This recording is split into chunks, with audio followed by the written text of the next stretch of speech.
Okay, so the big news this weekend, and this is something I want to focus on for the rest of the lecture, is the Americans said that one of their jets, called an F-15, this is about a $90 million plane, okay? It was shot down over Iran, okay? Basically in this area right here. And you ask yourself, okay, the Americans have air supremacy over Iran, so how is it possible for the Iranians to shoot down a plane? And the answer is this: the US Air Force is not designed to fight a long war. It's designed to fight at most a 2-week war. If you fight for too long, you have certain issues. One issue is maintenance, okay? Which is, these are very expensive planes. They require a lot of maintenance. But if they're flying too much, if they have too much work, they suffer from wear and tear, okay? Another issue is just fatigue, where these pilots are being asked to work too hard, they get tired, they get lazy. Now the last thing is this: Iranian resilience. Okay, and all this means is that as you're bombing the Iranians have to figure out how to strike back at you. Their radar systems don't really work, so what they use is heat-seeking missiles. Okay? So rather than try to figure out where you are, they just fly missiles up in the air and hope to lock onto your heat signature and knock you down, okay? Alright, so over time, all this means is that as this war progresses, if you insist on fighting an air war, you're going to lose more and more planes. As your pilots get tired, as maintenance issues arise, as the Iranians become much more creative in their response. Okay? So a pilot was shot down, and 2 pilots were able to eject safely out of their plane. Now, it is the policy of the American military to leave no man behind. And this is the Americans are one of the few militaries actually do this, where if you're behind enemy lines, they will try to rescue you. And they spent years training you on how to evade enemy captors. They'll spend a lot of resources trying to save you. And the propaganda is that this is to show you how Americans really value human life. And it's something that Americans are very proud of. But another reason why the Americans do this is this optics, which is that the Americans believe that the military is invincible. And they spend a lot of money and resources in order to create this image, this aura of invincibility and invisibility. So if the Iranians are able to capture a pilot and have him appear on Iranian TV, this is a huge propaganda win for the Iranians. Meaning that if the Americans will try your best. The Americans will try their best to save you, but they can't save you, and there's a risk that the enemy will capture you. They'd rather have you killed, okay? Because they can't afford to lose this propaganda war. For the Americans, everything is optics. And as I'll show you later on, this is going to be a huge issue in this war, okay, as this war progresses. Now, there are a lot of issues with the story that's being told to us, okay? So Americans said that they have successfully evacuated both pilots. They have saved both pilots. But the issue is this. The issue is that we know that the Americans created a makeshift landing strip, basically an airport, a small airport, 200 kilometers from where the airman actually was knocked down. So he had to hike a long way in order to get to the landing strip. Also, he was injured. I think he broke his ankle or something, okay? So that was very, very hard to do. Also, he's trying to evade enemy capture, okay? So this story doesn't really make sense. And why did the Americans decide to create a landing strip here rather than someplace closer? And why would you need 155 planes for this operation, right? Aren't you better off with just 1 or 2 to like avoid enemy fire? So this is a very strange story, but it gets weirder, okay?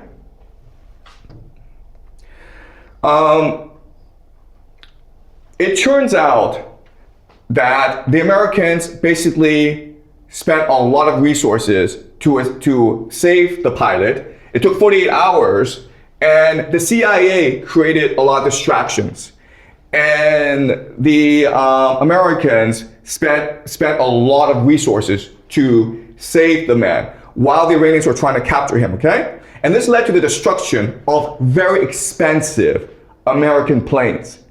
Okay, these are called C-130, so they're transport planes.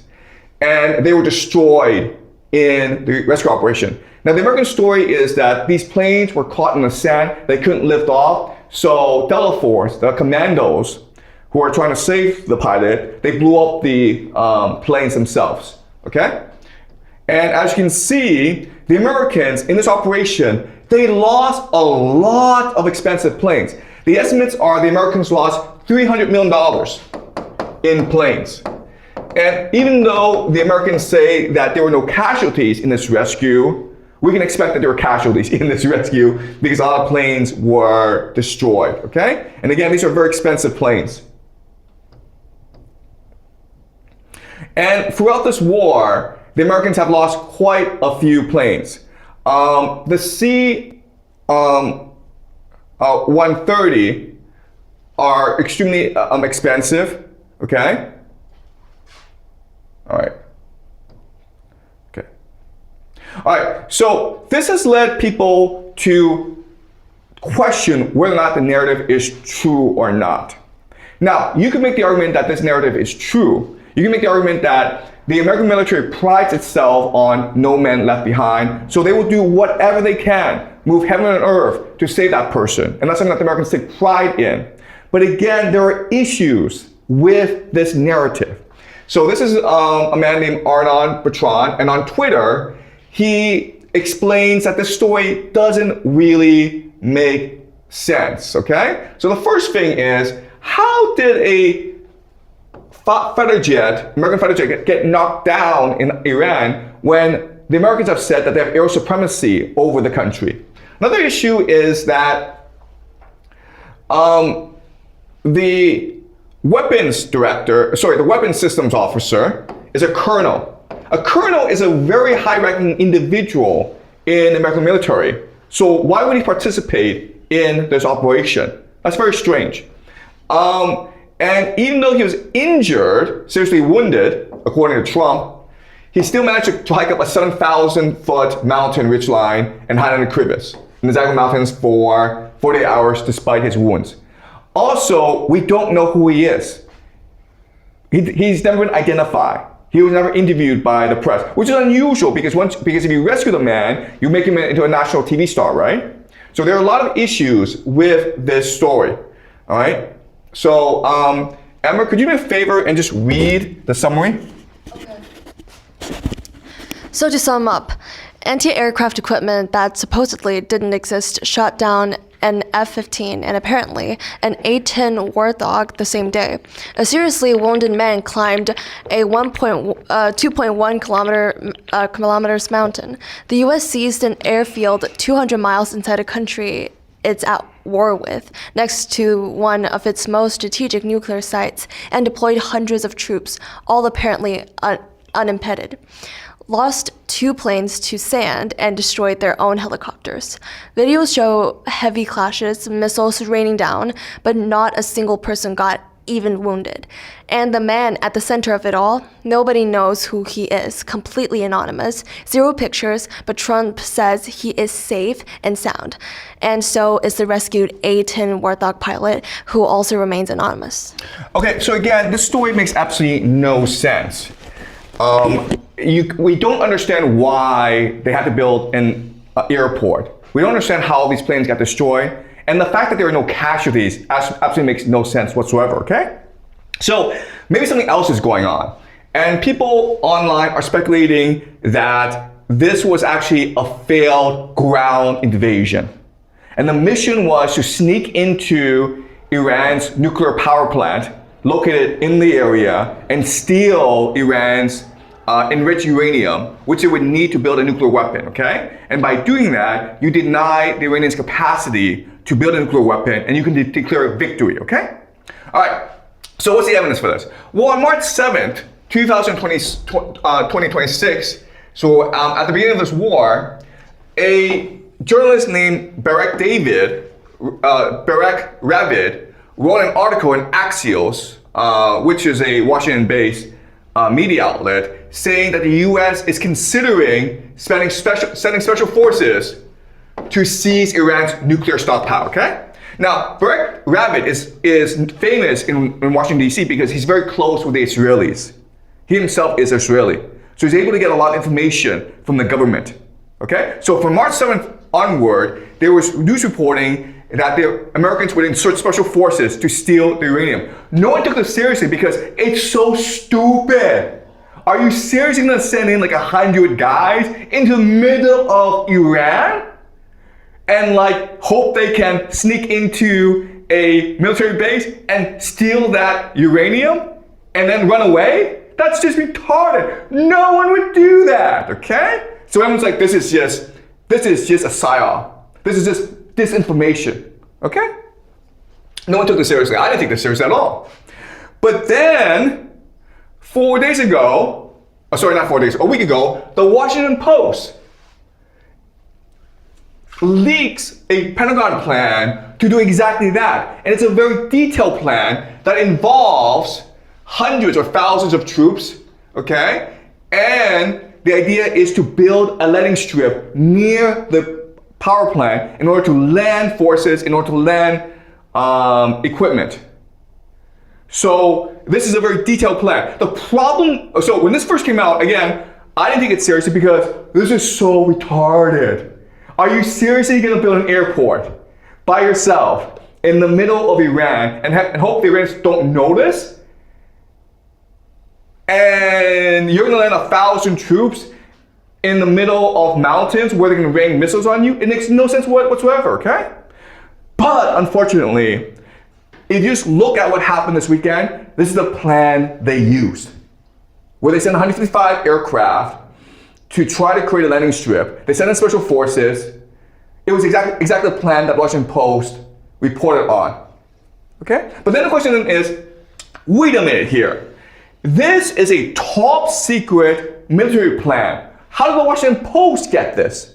Well, the answer is because we assume that some generals gave it to them. All right?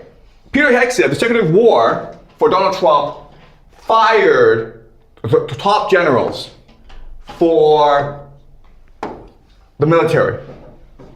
And we don't know why. There was never a reason given. But we can suspect what happened was this. Donald Trump asked the generals to come up with a plan to steal the uranium. And the generals are like, let's just humor him, okay? Let's come up with this stupid, insane plan that there's no way this guy would agree to, and then we'll forget about it. They presented Donald Trump, and Donald Trump's like, this is a brilliant plan. This is a great movie. Let's do this, guys. The generals are like, oh my God, he is insane. Oh my God, we are so screwed, man. And they refuse to carry it out. So Peter Hegseth is like, well, then you're fired, okay? And then Peter Hegseth orders the new generals to execute this plan. So again, we don't know what happened. We'll never know what happened, but the evidence suggests that this might have been a failed ground invasion. Another piece of evidence to suggest that this was a failed ground invasion with the intention of stealing the uranium is that the Iranians were able to recover ID in the crash site, okay? And it turns out that this woman happens to specialize in nuclear technology, an engineer. Why would you need an engineer who specializes in nuclear technology to rescue a pilot? Right? That's kind of strange. And the Americans have done stupid things like this before, okay? So in 1980,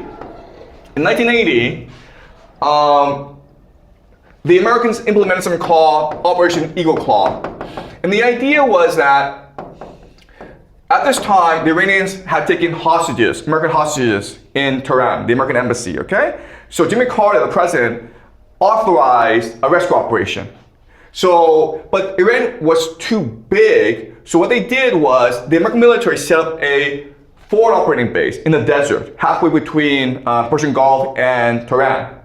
When they landed in their base, there's a sandstorm, and a lot of their planes malfunction. And they recognized that, oh my God, it's really hard to go through such an operation in Iran, so we should just go home, okay? So that was 1980, when Americans were pretty sane. Unfortunately, Americans are no longer sane, okay? This is January 3rd, when the Americans swept into Venezuela and kidnapped their president Maduro, thus ending the conflict between Venezuela and America. This is great TV. The plan worked out perfectly. It showed that Delta Force was invincible. And unfortunately, Donald Trump believes this, okay? He believes that if we did this in Venezuela, we can do this in Iran. And this explains how and why Donald Trump would agree to such an insane plan as to try to build an American military base in the middle of your enemy, okay?